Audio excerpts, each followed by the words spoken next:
welcome back to the next stop, the place where we talk about where have you been, how you got there, and where you going next. As you all know, we have three segments on every single episode. The previous stops, aka where you've been before, the golden ticket, how you got to where you are now, and the next stop, where you're going next. And as you all can see, we have a special guest sitting next to me right now, and I'm gonna let her introduce herself. Hello, hello. My name is Nahjia, student at Spelman. What else do I do? I'm a flight A lot. attendant. Oh yeah, I do a lot. I dance. Um, yeah, that's me. That's me in a nutshell. Okay, Yeah. so you do a lot. You're being very humble right now, but we're gonna kind of get into that a little bit more. So first off, tell me about what was it like for you growing up. Where are you hmm. from? All the different things that you did.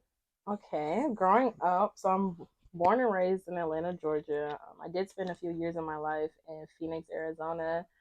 Why? I couldn't even tell you. But I did live in Phoenix. When I was there, I was probably there from I dropped out second grade. So yeah, second grade was when it was just like wrapped. I left. It was so racist living in Arizona. But I will say the best part about living out there, that's when I decided I wanted to dance. Mm, So from there, I moved to Atlanta. Or moved back to Atlanta around third grade, and I started dancing. I went to was it Stonewall Town Elementary, Sandtown Middle, and then Westlake High School. yeah. So then from there, I danced like a south side of Atlanta. Danced my life away. I used to be a studio dancer, so that's like ballet, that's tap and everything. And then I met a woman who was the head coach for Westlake's dance team, and then she's also the head coach for Mahogany in Motion, which is Morehouse's dance team. And I started training under her, and then that's when I just have been dancing from there. Let's see what else. Growing up, I have seven siblings. I make eight. So we have four girls, four boys, and I think I was the only one that really did anything. I know my mom was really big. I have a sister. She also went to Spelman, and my siblings had a bad habit of quitting their extracurricular activities. So for me, my mom was like really big on like if I started dancing, I could not quit Hmm. because my sister she quit Girl Scouts. My brother and sister both quit basketball. Like everybody quit everything, so I'm just the one that stuck with what I've done. So that's why I spent a lot of my childhood just training. So I would go school to dance or school to work to dance. I used to work two jobs. I worked at Six Flags and I worked at Chick-fil-A. So I Yeah. would go school to work to dance or school to dance to work nonstop. Yeah, so there's definitely a lot to kind of unpack with what you just said. So, with Phoenix, you kind of talked about how you didn't really know why you moved there, but you talked to me about how you kind of had some racial encounters. hmm How did that kind of affect you at such a young, early age? it was terrible, I would say. So when I was in second grade, I went to this school. I don't even remember the name.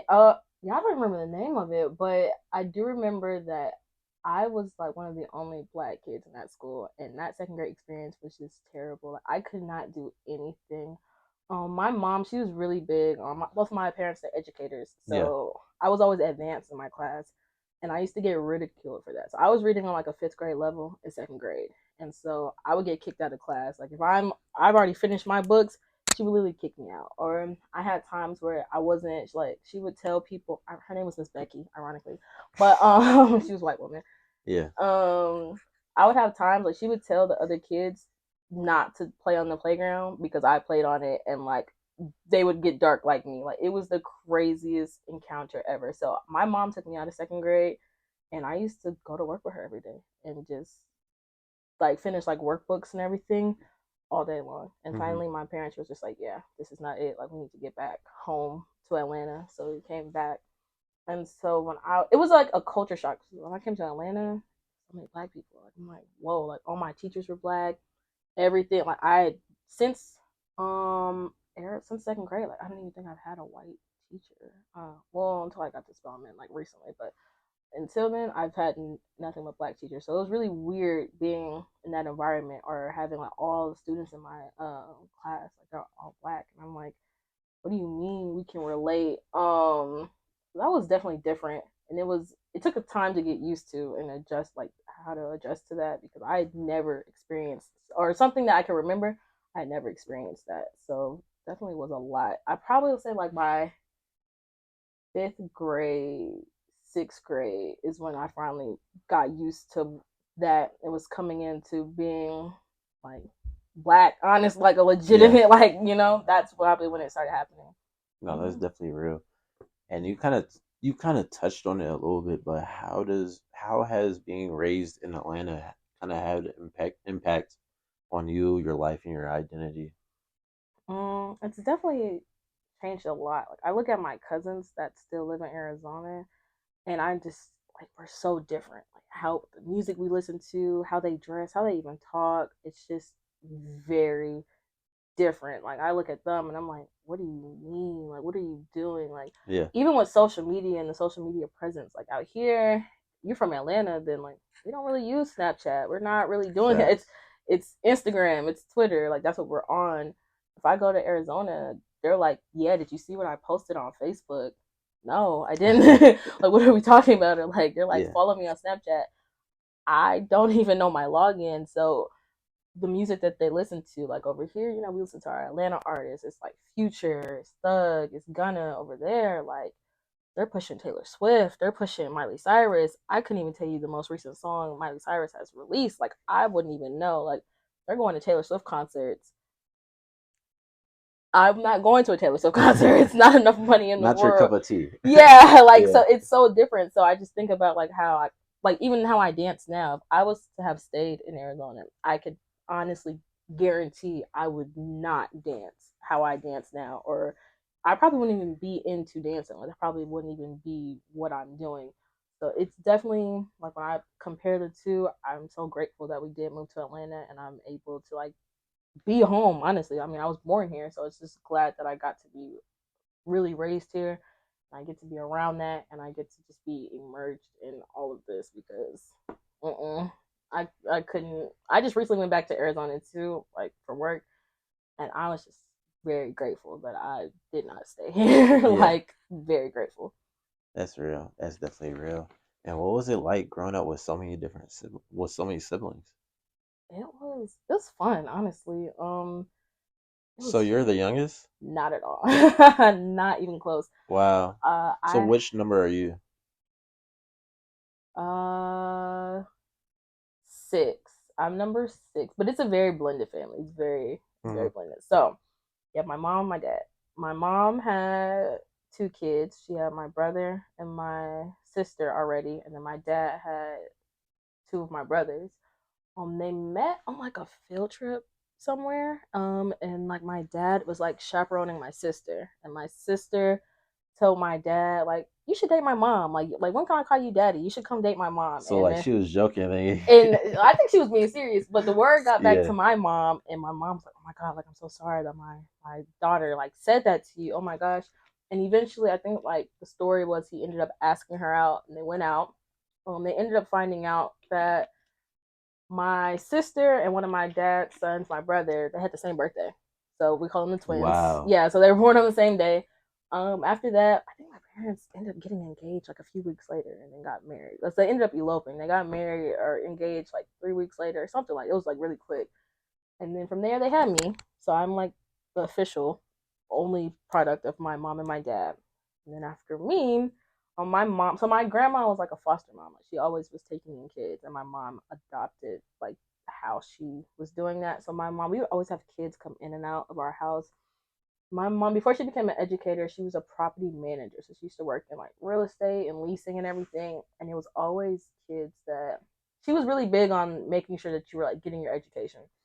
So I remember there was this one kid, his name was Rashawn, and he was, it never occurred to me, like I didn't put two and two together that the reason I was seeing him every day is because he was suspended every day. Like I'm like, how am I seeing you in this leasing office every single day? It's because he was always getting suspended, and he was like what OSS like weeks at a time. It was that bad. For I don't even know what he was getting suspended for because I was so young. So I believe my mom ended up talking to his mom, and she allowed him to come live with us. And what was supposed to be like maybe like a month ended up turning into like forever. Like he just Wow. never left. Yeah. So And like he ended up like graduating and from Westlake. Like my mom put him on the right track and got him where he needed to be. So that is just brother by default. Because I ended up growing up with him. After that, my mom, she, like I said, is very big on like bringing kids in. So she ended up adopting two kids Mm-hmm. from somebody that lived in like one of the properties that she worked with, and so they are actually siblings, but she adopted them from birth. So the entire time the woman was pregnant, and so on and so forth. My mom was the person that was like helping her, and then the day that she gave birth, first person that held the kids was my mom, and then like Wow. we've had them since then. So that's why I have two younger sisters, and that's like all of us. Oh, and then also like my cousin, he grew up with us as well. When I lived in Arizona, we used to live around the corner from my grandma. Like Mm-hmm. I would walk to her house. That's when I tell you around the corner. So he grew up with us as well, and that's how we have eight. And I would say living with all of them was a lot. I would say never a dull moment, but it was always a fight. It was always something. Me and my sister, we used to hate each other actually, like Yeah. real bad. I actually hated her. Like when we fought all the time, I literally hate to tell you how much I did not like this girl. Now it's funny because we're best friends now. Like Yeah. when I tell Yeah. you we be catching flights, like that's my girl, that's my best friend. And I had to just get older. But when I tell you, so my brother, he he's a bad one. The oldest, the second oldest. No, he's the oldest. He's bad. As in, he be in and out of jail. I mean, he's better now, but back then, it was one point in time. You put it all his business up there. He puts it out there. It's public information. Like he will Yeah. tell you. Like Yeah. my mom will have him come to Westlake to talk to kids about his prison experience. So he Oh, is. like on some like beyond scared straight Yes, stuff. actually, when we did Family Feud, like Steve, they were talking about how he was in prison. Like it's We need to talk about Family Feud too. it's so public information. But Yeah. I used to write my brother every day. Like he will tell everybody.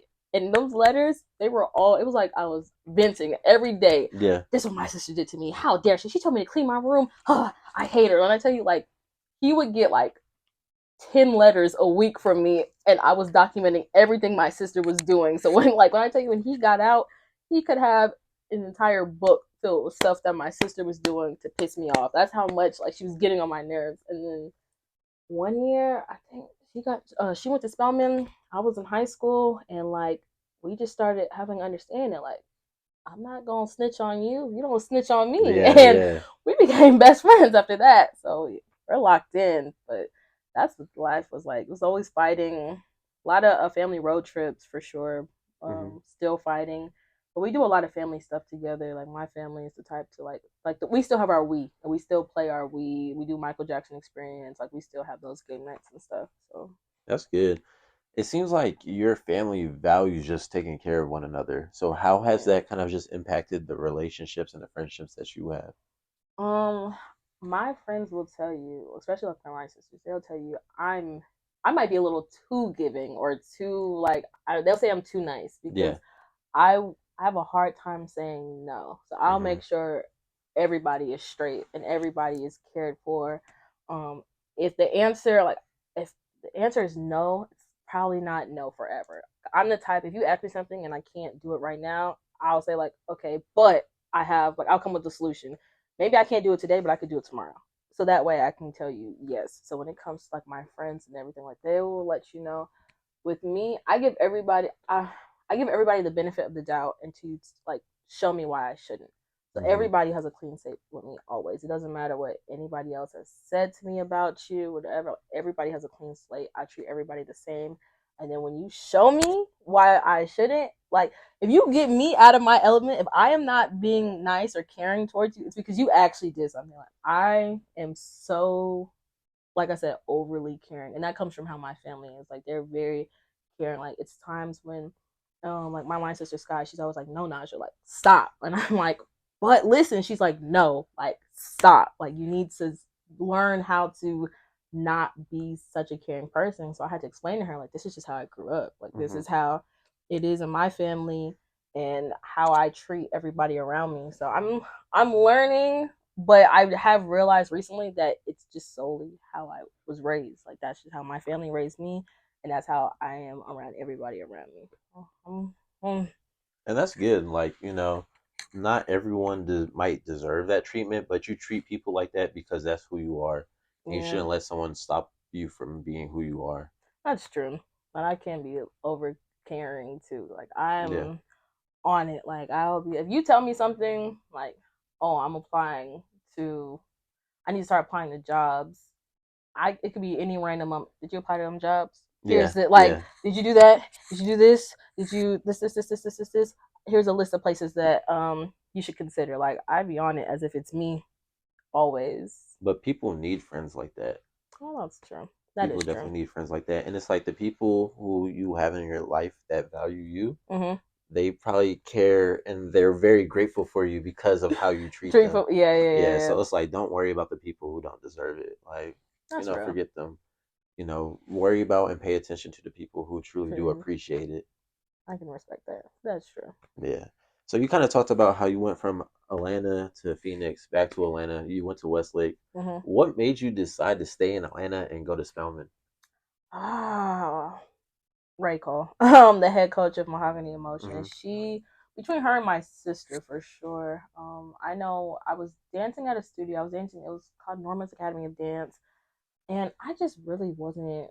Um, I guess you could say satisfied. I knew that I like to entertain people, and I didn't feel like I was doing that when I was there. I am grateful that I got that training and like the technique background that I definitely needed, but I wanted to perform, and so I started doing my sister went to Spelman, so I was like looking, and that's when I did my research and found out who Ray Cole was, and so I'm seeing that she's also the head coach for Westlake, and so I went, I did research on her, I seen her credits and things that she had did, and I went to her when I was in like eighth grade. I was like, I want to train like under you. So I went there. I left the dance studio and I started training under her when I was at Westlake.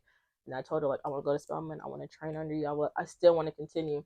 And I've done that. And so I just feel like it wouldn't make sense for me to leave Atlanta when everything I need as far as dance and entertainment is in Atlanta. So it's times where I've gone to LA and everybody in LA is coming to Atlanta. And I'm like, oh, well, Mm, what am I doing? Or like they will have the BET Awards in LA every June, but everybody's rehearsing in Atlanta. So it's just yeah. like, what's the point of me even going where I can be bi-coastal? I can go back and forth versus just full, like being in LA full time or being in New York full time or whatever the case may have been.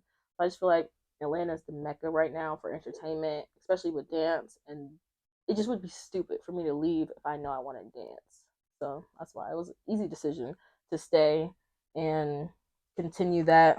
She's still here too, so anytime I need any type of guidance in life or dance, I just really pull up on her. I know where to find her. She'd be at Hmm. Westlake every day. Yeah. Pull up to Westlake, I'm like, yeah, I need help with dance or I need this. I have an audition coming up and go right there. So also that the ease of being able to go literally pull up on whoever I need whenever I need them, that is something that I want to like take use to my advantage while I can still do it. If I move to like LA, I can't do that. Yeah, that definitely makes a lot of sense. Like a common theme that's been talked about on the podcast is just how important your environment is. And it Hmm. sounds like Atlanta is the perfect environment for you to just grow and Yeah. dance and do all the different things that you need to. Oh yeah. No, I love it here. It's great. And even when I go to LA, I'll go take dance class in LA, and I'm just like, yeah, this is not Like, this is not the Atlanta. same. Yeah, like we dance differently. Like even classroom etiquette in the environment, like Atlanta, I'll say is very big on like community. So if Hmm. I go in there, I can mess up the whole routine. It's okay, baby. Like just Yeah. go out again. Like or they will pull me to the side and they'll be like, okay, like this is what it is. LA, it always feels like it's an audition. Like if I go and I'm like, Mm, hey, like I missed the first yeah. count, and they'll be like, okay, well, figure it out. I'm like, oh, my bad. Like in Atlanta, it's a little more, It's more like family oriented. yeah, like in LA, everybody's coming to class, like hair done, makeup done. Like it feels like it's an audition. Versus Atlanta, it just kind of feels like I could show up probably wearing this, and it's like, all right, like if I showed up in my work uniform, nobody will question it. Like everybody Yeah. would just be like, she just wants to dance. Like it's. I also feel like it's more passion out here. Like people are doing this because they're passionate, not because they're trying to get booked on every single thing or they're trying to get the next check or whatever the case may be. It's just like I love to dance, so I'm gonna go dance.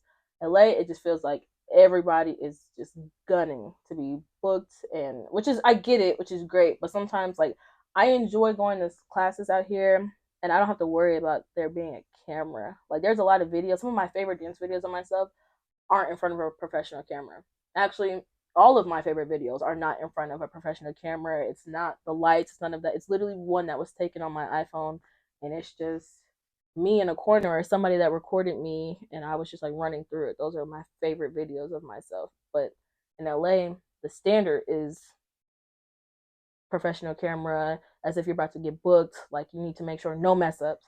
Versus Atlanta, it's just vibes. It's Yeah, literally yeah. just vibing out, and you make class what you want it in Atlanta. So there's some classes I do go with the intention to like, okay, I need to lock in, like I need to treat this like this. And there's other classes like I'll go and I'm like, I'm just here to have fun. Like I'm not, I Hmm. don't want to be in front of the camera. I don't want you. I'm just here to vibe. Like I haven't danced in so long. I'm just here to like kick back and relax. And the fact that I can do that with no issue, it's like the number one reason to stay out here. So So it kind of sounds like the inauthenticity of the LA dance scene kind of takes away from that experience because yeah, everyone's trying to put on a front instead of just actually doing it because they love it. yeah, like that's just truly what it feels like. I will say, in LA though, I think that there are more dance classes that are um taught by seasoned dancers. I'll say like in Atlanta,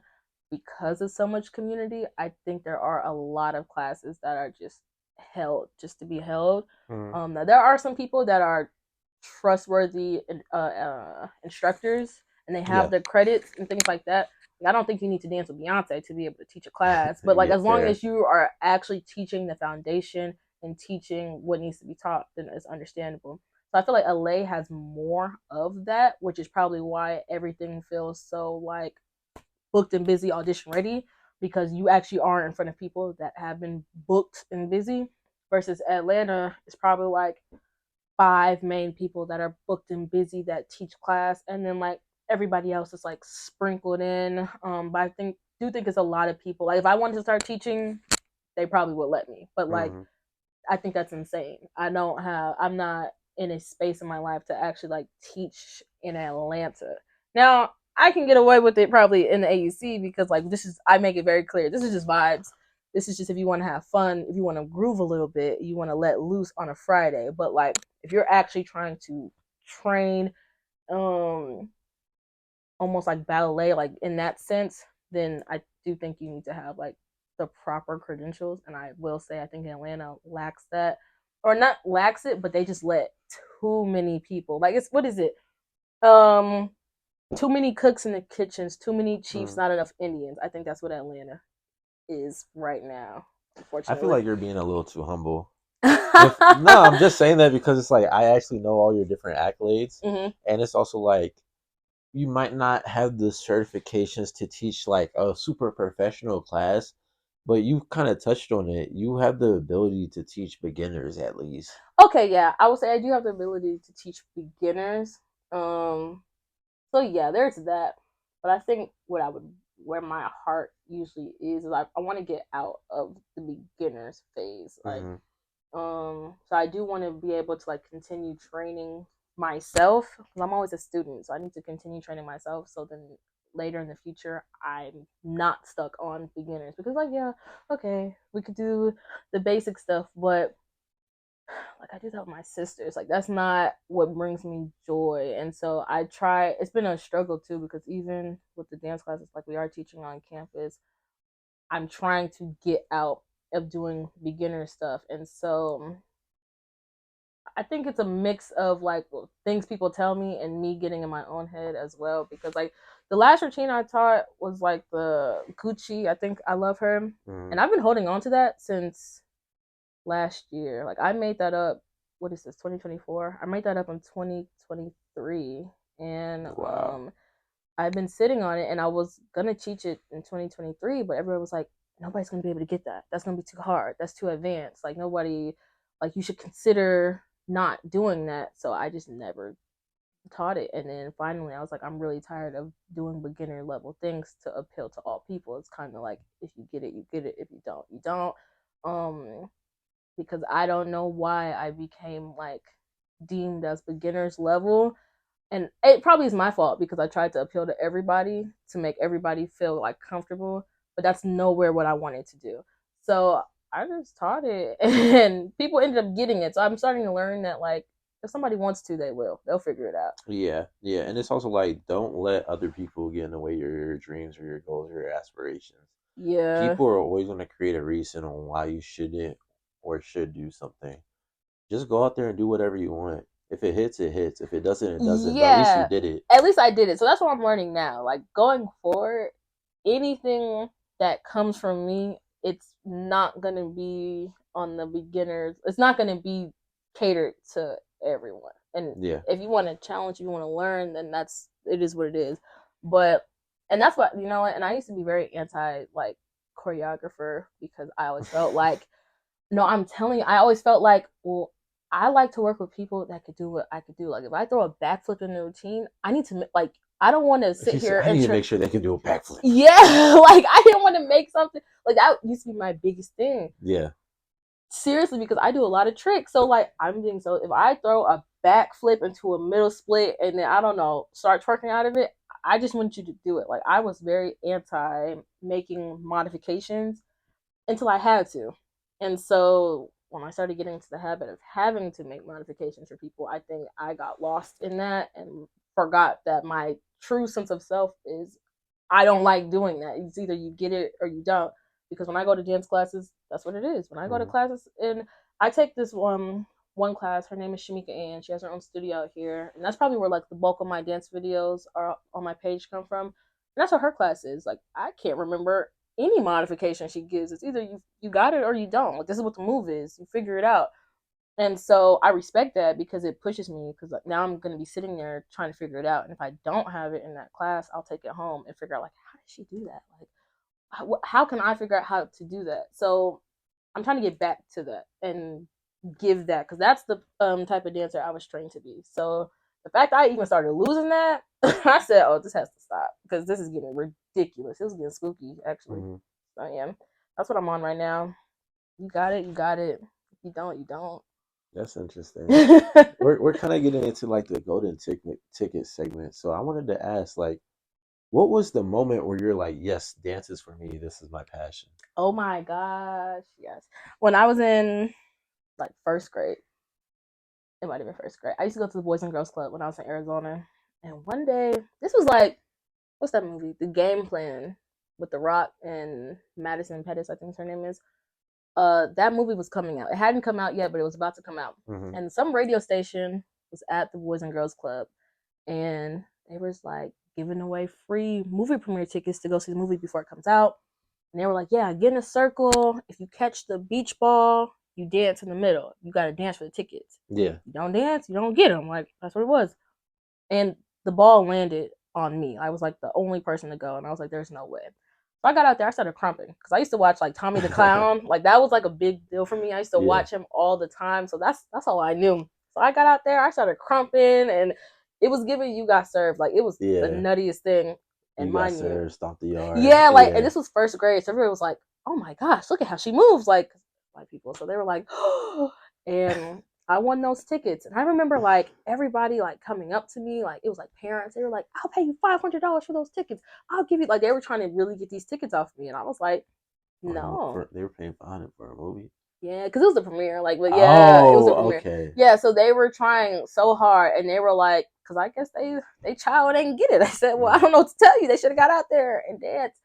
And I just remember like the feeling of everybody like that's the first time I experienced like hate too because I remember there being like kids that were like all she did was like move her back like I could do that and I just remember being like well you should have like so it was so divided the Boys and Girls Club was so divided that day because it was half the people that were like oh you're such an amazing dancer like do you train like let me buy these tickets off of you like everybody like I remember it was adults coming up to me it was like teachers it was kids it was everybody and then the other half the kids were just like she thinks she all that because she went out there and I was like I do think that actually in that moment, like I remember I went home, I took the tickets to my parents and I told them like how I wanted, and I was like, yeah, I want to dance. Like that was the moment I really remember. I was like, I realized I like to entertain people. Like I was in their face, and I was like, yeah, I love to entertain, and that's why I had to leave dancing at a studio because it's very like Alvin Ailey, Misty Copeland. There is no performing. Like I stick my tongue out a lot when I dance. You cannot do that when you're Mm-hmm. doing like ballet and modern. That's not what it's giving. So you're not in people's faces. It's not like raunchy. It's not giving you got served. So between those two moments is when I kind of realized like this is like that's what I want to do. I want to perform. I want to be in that aspect. I want to do this full time because I originally I wanted to be a like a lawyer. And I was like, actually, I actually hate school. What am I doing? Like, I want to dance full time. And then I met Ray Cole. She showed me, like, we sat down. This is how you can become a professional dancer and make a living off of it. And it's a real career. I'm like, yeah, like, for sure. So I started making that my pathway of life. And I told you, like, I made that deal with my mom. She was like, if I'm gonna put you in dance class, I'm gonna let you train for real. You have to like continue it. Like, you cannot quit. Mm-hmm. So that too also was what helped because there's a lot of moments where I was like, I want to do this, and she was like, all right. 8 a.m. I was at dance class the next morning. Every time I wanted to quit, never gave that. She would never allow me. And her and my dad was a dance dad. He is a dance dad. So like he's the type that's on me. Like even now to this day, he'll be like, how many dance classes did you take this week? How many auditions have you had? What are you doing? Like, what are you working on? If my costume wasn't like bedazzled, like he's getting it together. If my shoes were not how they need to be, he would get that together. Or like, let's say we competed, everybody else's parents is texting them like, "Oh my god, you did so great!" My dad. So your foot was pointed at the 1 minute mark to 1:15. You were off. Your leg was bent. That split, wasn't looking good. This was supposed to be the formation. I seen it in practice. You were off. I'm like, whoa, what are we Yeah, doing? So like he was also like really big on that, and that also like pushed me to like where I am today and showed me like that's the path I wanted to take. So I'm like, okay, like this is serious. Like I can really do this for real, for sure. that's real. And it seems like you have a whole village behind you. Like you have a great mentor, and then like your family is really supportive of you as well. But yeah, Which is something that's like, very inspirational because it's like they're educators. They could be like, nah, like we're not doing that dance stuff. Like that's crazy. yeah, But they're no, like, okay, like if you're gonna do it, you gotta take it serious. yeah, they're very supportive with it. My mom, she's definitely supportive of it, but she's not to the extent of my dad. Like my dad, he knows, like he used to sit in dance practice with me, so he knows the terminology. He knows what shoes he got to order. He knows all that. My mom is the one that just shows up to the final performance, and she'll tell me if it looks good or not. But she's also very biased towards me because I'm her daughter. So like Yeah. she'll be like, "You were the best one out there." Meanwhile, my dad would be like, "You were actually the worst one out there." I see, like he would be like, "That wasn't right." Da da da da. She's like, "You're my baby. She was the best one." I'm like, "Girl, oh, it wasn't." I'd be like, I missed 5 8 counts. She'd be like, it doesn't matter. And my dad is like, no, it does. So Sometimes you need both energy. Like, you do need both. So it is good to have both because like that it definitely does help out. So I am grateful for them to do that. And like me and my sister, she'll always text me and she'd be like, you're one step away from getting us out the hood. You're gonna get us out the ghetto. You're gonna make it big for yeah. us. I'm like, girl, you fly for Delta for free. There is no hood. You're not in the hood. You live in New York. Like, what are we Yeah. talking about here? So yeah, it feels good to have them there and supportive. So, talk to me about you doing choreography for all these different events in the AUC, and then you and Sky teaching this new dance class. Yes, yes, yes. So me even choreographing came about because I told you I was very anti. Mm-hmm. I was forced to choreograph Mr. Crimson and Cream in 2022. I think is what it was. That was my contribution to the chapter. So yeah, I showed up one day and they were like, "Yeah, Nahjia, come choreograph," and I was like, "Okay." Like, well, I really didn't have a choice, so it was just like, "Okay," and that was like the first time I got put into something like that, and I didn't really know what to expect out of that. I remember that dance was made up very quickly. Me and Taylor, we made it up, and we were trying to figure out like, okay, like I hope this works out. And I had never choreographed for guys either, so like that being the first time, I was like, this is a lot.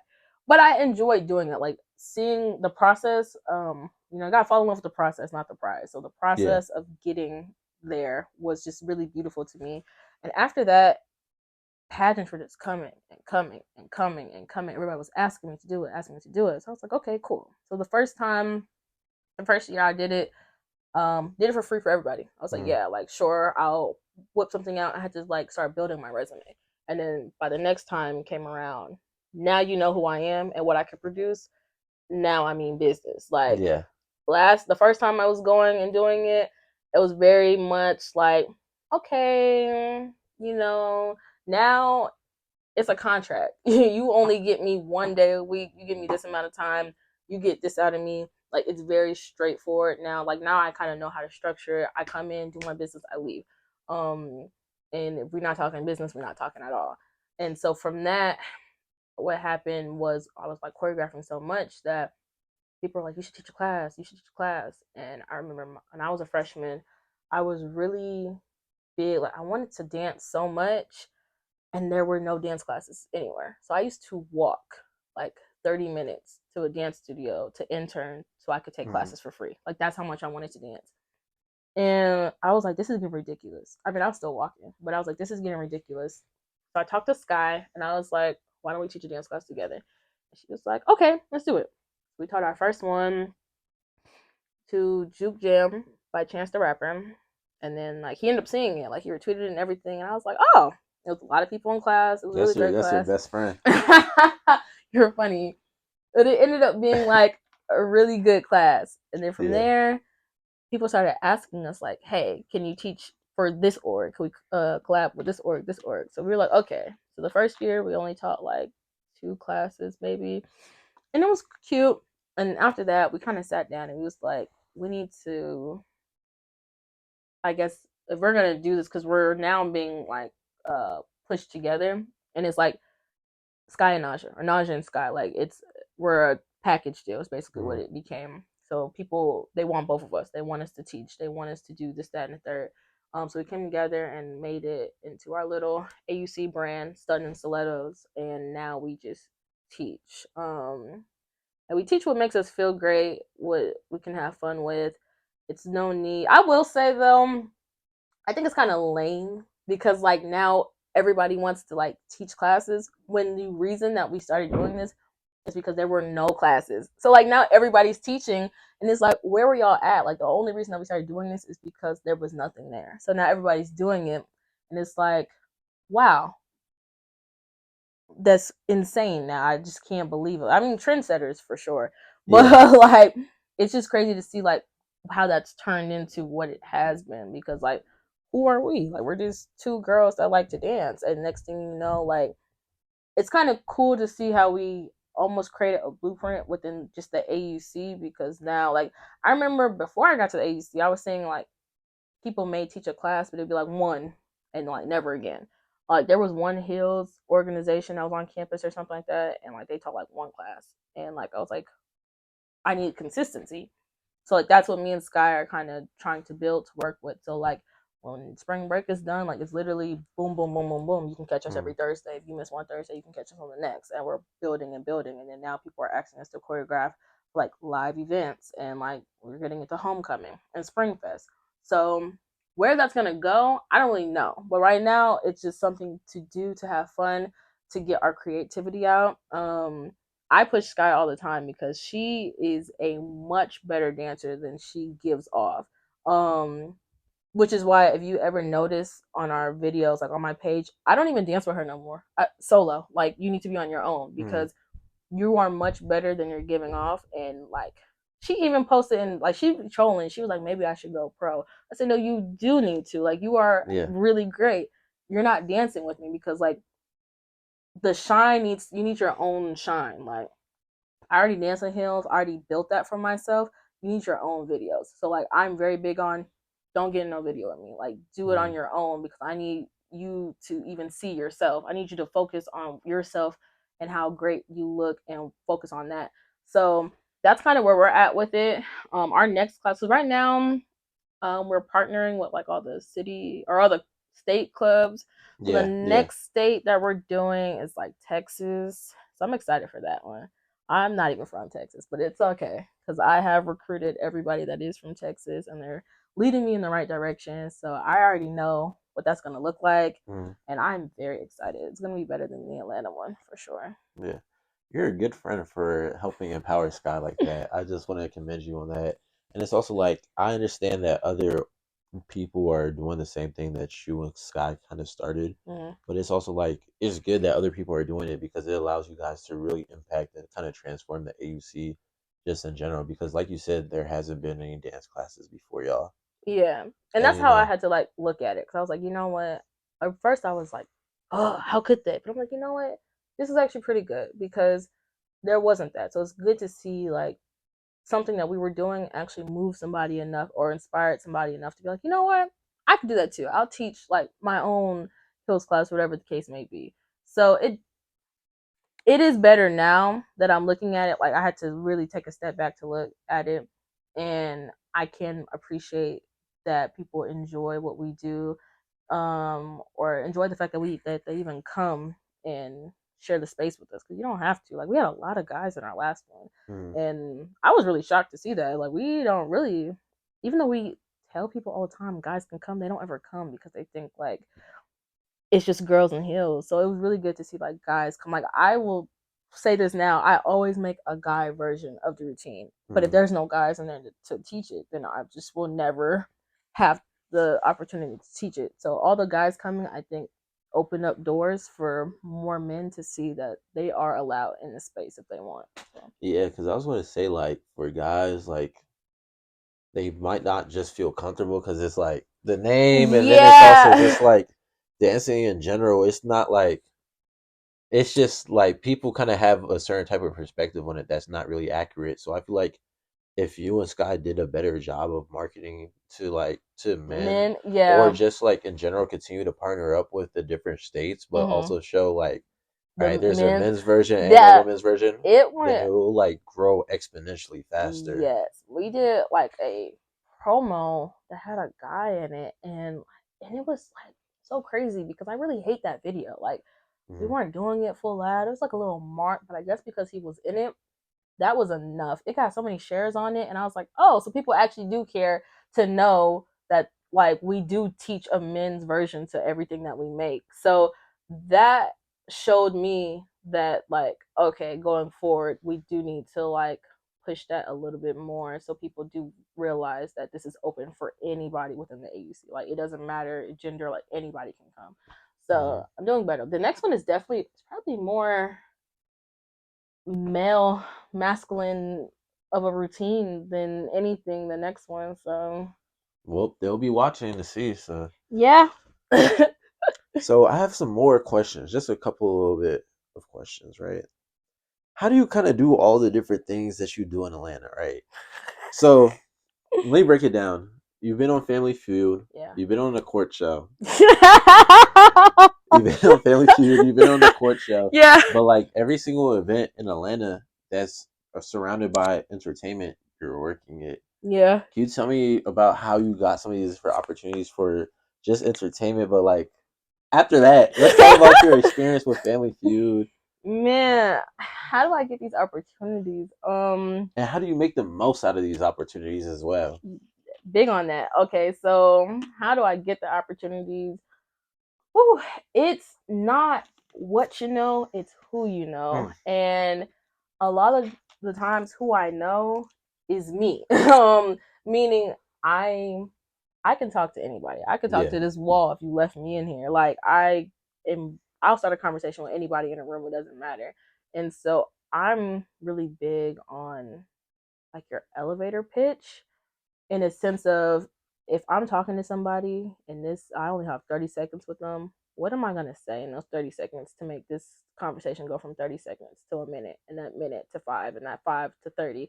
Like I'm big on like you may never get this conversation again. Now it doesn't necessarily mean I'm there like, hi, my name is Nahjia, here's my resume. But Yeah. like I've come to realize that people enjoy being human.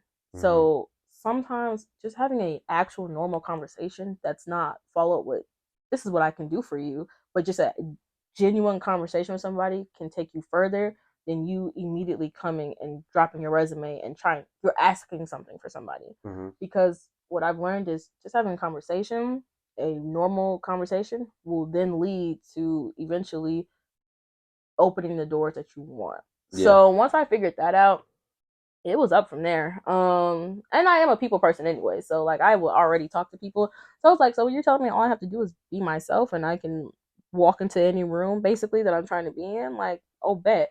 So that is honestly how that came about. Like I said, I'll talk to people. Like I remember one time I did a McDonald's commercial, and how I got booked for that is because I was sitting on Clark's campus and like I started talking to a woman and she ended up being like a big director and was like, yeah, I got a McDonald's commercial. Like, why don't I book you for it? And I'm like, okay, like why not? And that came from like a conversation in the bathroom. Like, wow. Like literally a bathroom conversation. So that is how everything I've done has come about, or I made good connections with people. Like I have a really good friend. She went to Clark. Her name is Maya, and she's really emerged. She's a videographer and photographer, and so like we're so locked in. Like I've never we have a genuine friendship. So it's never, can you do this for me? Can you do this, that, and the third? It'll be times I'm like, hey, I was just with so and so. I told him you was a videographer and photographer. I put your name in that room, like, cause that's my girl, and she'll do the same for me. She'll be like, hey, I got this project I'm working on. Like she was working the Drake and 21 Savage concert, and she literally hit me up, was like, what you doing? I was like, I'm chilling. She's like, okay, I got your ticket, floor seat, Drake. I'm working a concert. I'm doing like photography and stuff. Be there. I said, I'm there. And so, but that just came from like we have a genuine friendship, and like if I ever need her, then I can count on her. But we're not doing favors for each other. We just actually are cool. So that is how all of that has come, from BET Awards to Revolt Summit to anything that I've worked on. Is really just me being me and being cool. And then when I am there, I do make sure I make the best of it, and that is making those connections. So if I'm there and I'm around a bunch of celebrities or their managers or stuff, like what was it, BET Awards, I worked with the City Girls actually, which was, that was a lot. That was a very eventful days worth of working. They're really nice. Like in the end, they end up being really nice. But it took a lot to get there. But they are nice. JT is nice. Krisha is very nice. But that whole week of working, I became really cool with their manager. And not because I'm like, oh my gosh, like I love the City Girls, blah blah blah, but because like we were just having genuine conversation, and like I realized like she's human, like she's stressing over things that like I be stressing over too, or things like that. So moving forward, like she left that sorry, she we left that the BET Awards, and like she was just leaving to leave. I'm like, okay, bye. She's like, no, like I need to get your contact information. Like we need to stay in touch. Like we need to do this, and the third. I'm like, okay, bet. But that was because we had genuine conversation when I was there, instead of just doing my job in a sense. Like, yeah, I did my job, but I guess how I made the best of it is like I could just come in, clock in, do what I need to do, stay in the background. But like when I think you have to know when the timing is right, and when to insert yourself and when to not, because the timing is not always right.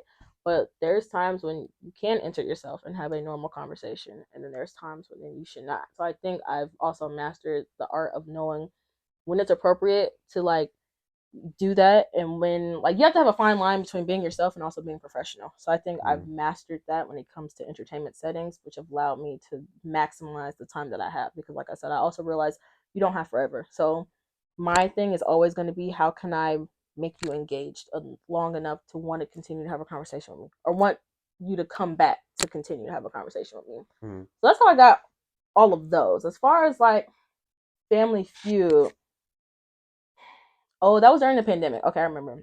So I was watching Family Feud because my grandma likes to watch Family Feud, and really my whole family. Yeah.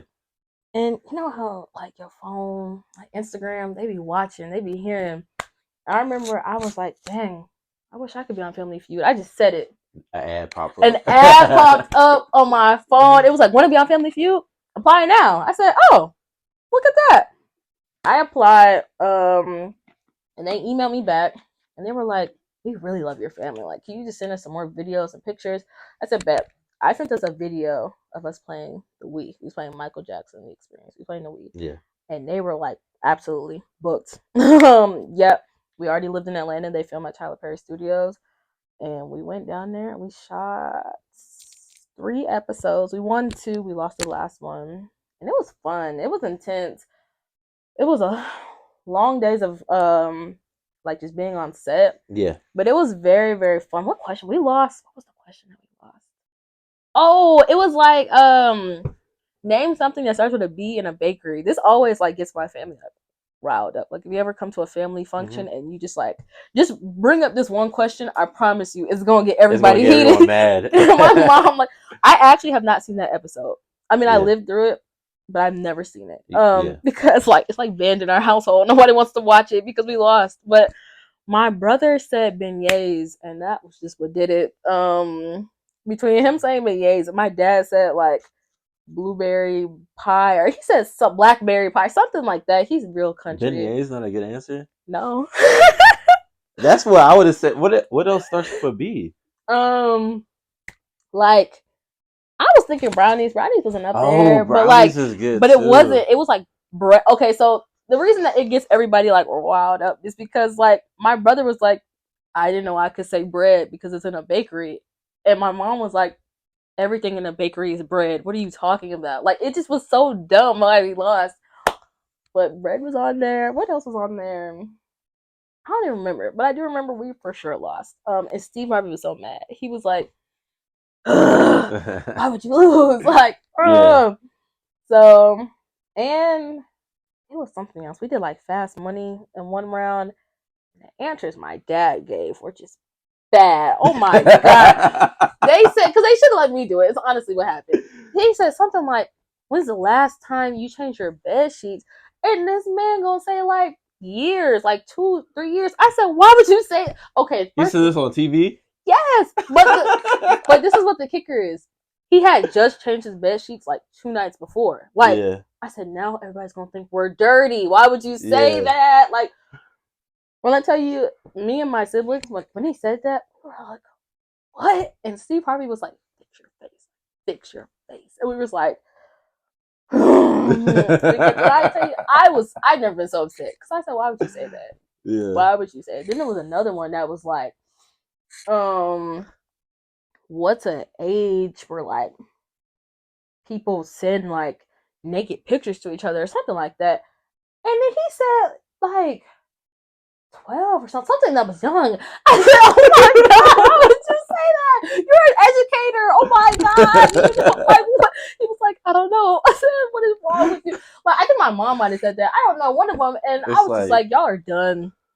It was raps. Like that was. Don't let the school see that. I said, oh my god, don't say that. Like I was so upset. I said, yeah, we're done. They're sending us home. Yes. But it was a fun experience for sure. Definitely sounds like fun. Yeah, I gotta wait 10 years before we can go back.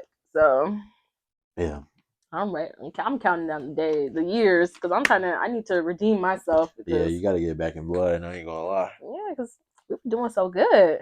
Then they came. Yeah, so we're about to wrap up because we coming up on time. But I just wanted to ask, like, what do you see as the next stop?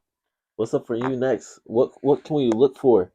What can we look for? Let's hope me working with Chance the Rapper one of these days. That's what I want. So talk real quick, because we are running on time, but talk a little bit about Chance, because that's something I wanted to talk about, but we had such a great discussion on so many other things.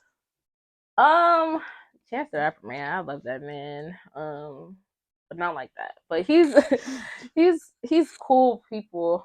From what I've met, how that started, I actually used to hate his music. I used to hate him as an individual, honestly, truly. And one day I was forced to listen to his music, and I was like, I actually like this. So I just became a fan from that moment on. And I want to say the first time I met him, it was a gift actually. Some of my friends from high school, they knew I really was into his music, and they gifted me with tickets and backstage passes to go for my 16th birthday. That's also when I got my dog named Chance. But so I did that, and I just really was like messing with his music, messing with him.